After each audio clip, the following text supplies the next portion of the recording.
Thanks for watching.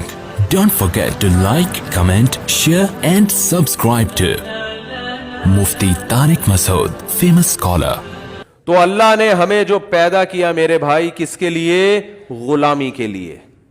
تو جو اللہ کی غلامی اختیار کرتا ہے، غلامی کا مطلب صبح سے لے کے رات تک، رات سے لے کر صبح تک صرف یہ دیکھنا ہے کہ اللہ کا اس بارے میں حکم کیا ہے بس.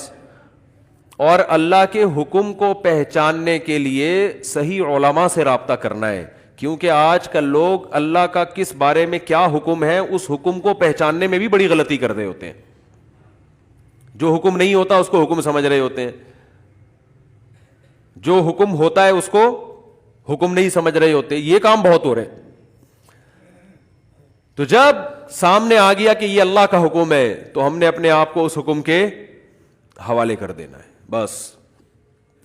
جو اس انداز سے زندگی گزارے گا اسے دنیا میں بھی انعام ملے گا اور آخرت میں بھی. دنیا کا انعام کیا ہے؟ فَلَنُحْيِيَنَّهُ حَيَاةً طَيِّبَةً، ہم ایسے لوگوں کو انتہائی پاکیزہ زندگی عطا کریں گے. انتہائی پاکیزہ طیب زندگی. طیب کا مفہوم بہت وسیع ہے. طیبہ کا لفظ ہے نا، طیب کا مؤنث ہے یہ لفظ. طیب کہتے ہیں وہ پاکیزہ چیز جس میں پاکیزگی کی وجہ سے اٹریکشن ہو. دیکھو ایک شخص بھنگی ہے، گندا میلا کچیلا، آپ کا گٹر بند ہے اور آپ ایک دو ہفتے سے کسی بھنگی کے انتظار میں تھے. ہمارا گٹر بند ہوا گھر کا نا، وہ لائنوں میں کچرا آیا ہوا تھا. تو میں نے اپنے دوست کو فون کیا، میں نے وہ بھنگیوں کو بلاؤ تو وہ بس تھوڑا بہت صاف کر دیتے ہیں وہ کچرا، اس لیے کہ وہ جو سیمنٹ بجری کا کچھ کام ہوا تھا وہ بجری اس کے اندر، مزدوروں نے احتیاط نہیں کی تو وہ اس میں سیمنٹ اور بجری پھنس گیا لائنوں میں. وہ بار بار واش روم بند ہونے لگا. تو میں نے ایک دو بھنگی بلائے، وہ کام نہیں کر رہے تھے دل جمی سے. تو اپنے ایک دوست کو میں نے فون کیا، میں نے کہا کوئی خاندانی قسم کا بھنگی چاہیے. وہ کہہ رہے ہیں یار بھنگی بھی ہو اور کیا ہو، خاندانی بھی ہو، یہ کیا ہو گیا یار. تو میں نے کہا ہے there are two types of بھنگیز. میں نے کہا ان میں بھی دو قسمیں ہوتی ہیں، خاندانی اور جو حلال کر کے کھاتے ہیں اور ان کو گند میں بھی حرام کا شوق ہے. بعض ایسے بھی ہوتے ہیں کچھ حلال کر کے بھی کھاتے ہیں. تو خیر انتظام ہوا، پھر اس نے آ کے محنت کی اور اللہ تعالیٰ اسے جزائے خیر دے. تو وہ پوری لائنیں اس نے چینج کی، محنت کی.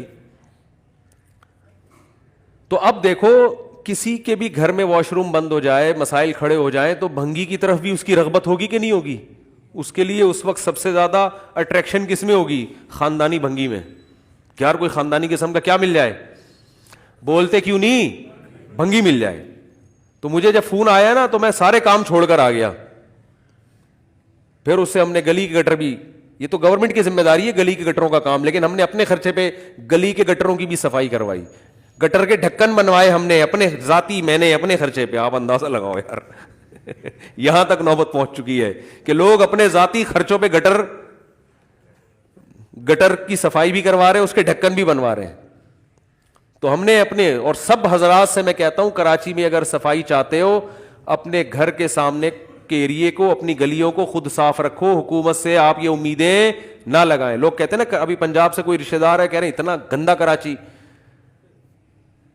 تو بھائی خود صفائی کرو، کوئی بھی نہیں کرے گا صفائی. اپنے گھر کے گٹر اگر خراب ہے بھنگی کو اپنے خرچے پہ بلا کے صفائی کروا لو. گٹروں کے ڈھکن اپنے خرچے پہ، ہم نے گٹر کے ڈھکن بھی اپنے خرچے پہ لگوائے. ورنہ ایک عجیب مصیبت کھڑی ہوئی تھی، اتنے بڑے بڑے گٹر ابل رہے ہیں، کوئی بچہ گر جائے خدا نہ خواستہ اور جو بیماریاں پھیلتی ہیں. تو اپنے خرچے پہ یار ہر 10 لوگ اگر اپنی گلی کا ذمہ داری اٹھا لیں گے شہر صاف ہو جائے گا انشاءاللہ. اس پہ بھی ایک مہم چلائیں گے انشاءاللہ بھی. تو خیر کیا مسئلہ ہے، آپ کو بھنگی میں بھی بعض دفعہ دلچسپی ہوتی ہے لیکن وہ اس کی صفائی ستھرائی کی وجہ سے بولو نہیں ہوتی، وہ ضرورت ہے. لیکن اگر کوئی صاف ستھرا ہے، نیٹ کلین ہے، بہت صفائی، جیسے ہمارے حضرت مفتی رشید احمد صاحب کو جب ہم نے پہلی دفعہ دیکھا نا، کیا اللہ نے ان کو مزاج میں نفاست، کیا خوشبو استعمال کرتے تھے. تو اس سے بھی انسان کا دل سامنے والے کی طرف مائل ہوتا ہے. یہ جو میلان ہے نا، یہ اس سامنے والے کے طیب ہونے کی وجہ سے ہے. طیب کا مطلب پاکیزہ ہونے کی وجہ سے بھی کوئی اچھا لگتا ہے آپ کو.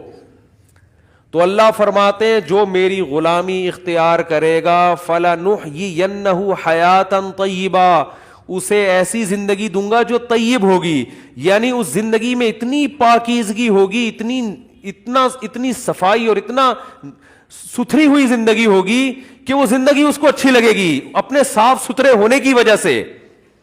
پھر اسے گناہوں کی گندگی, گناہوں کے میل کچیل, شرک کی بدبو, ان چیزوں سے, زنا, شراب اور جتنی برائیاں ہیں اخلاقی اور معاشرتی, وہ برائیوں سے اس کو نفرت ہونا شروع ہو جائے گی. جیسے ایک صاف ستھرے آدمی کو گندگی سے نفرت ہوتی ہے, گندے آدمی کو گندگی سے نفرت نہیں ہوتی.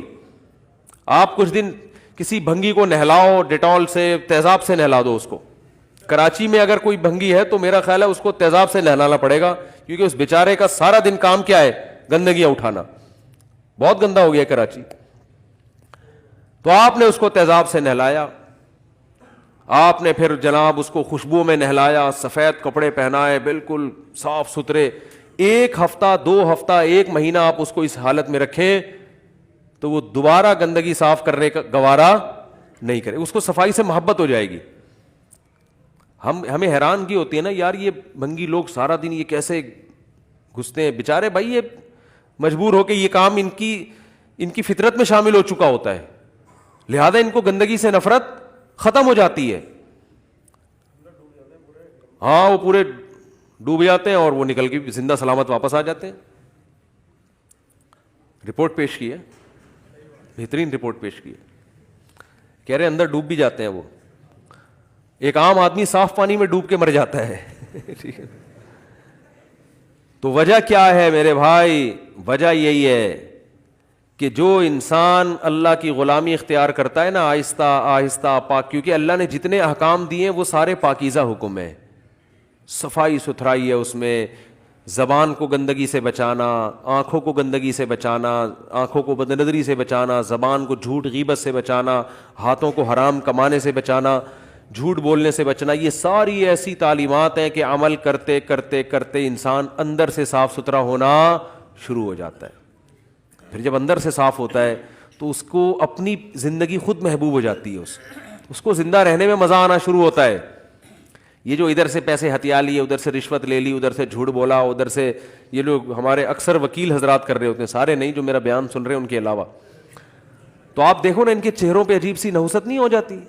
جو رشوت لیتے ہیں صبح شام, چہرے عجیب بے رونق. یہ کیا ہے بے رونقی؟ ان کو اپنے آپ سے نفرت ہونا شروع ہو جاتی ہے, ان کو اپنی زندگی بری لگنا شروع ہو جاتی ہے. یہ اعتراف نہیں کرتے لیکن یہ مطمئن نہیں ہوتے. ان کو پتا ہوتا ہے کہ ہم غلط کر رہے ہیں, لیکن وہ اتنا غلط کر چکے ہوتے ہیں اب صحیح نہیں ہوتا ان سے. پھر چہروں کی رونقیں ختم, زندگی میں سکون ختم.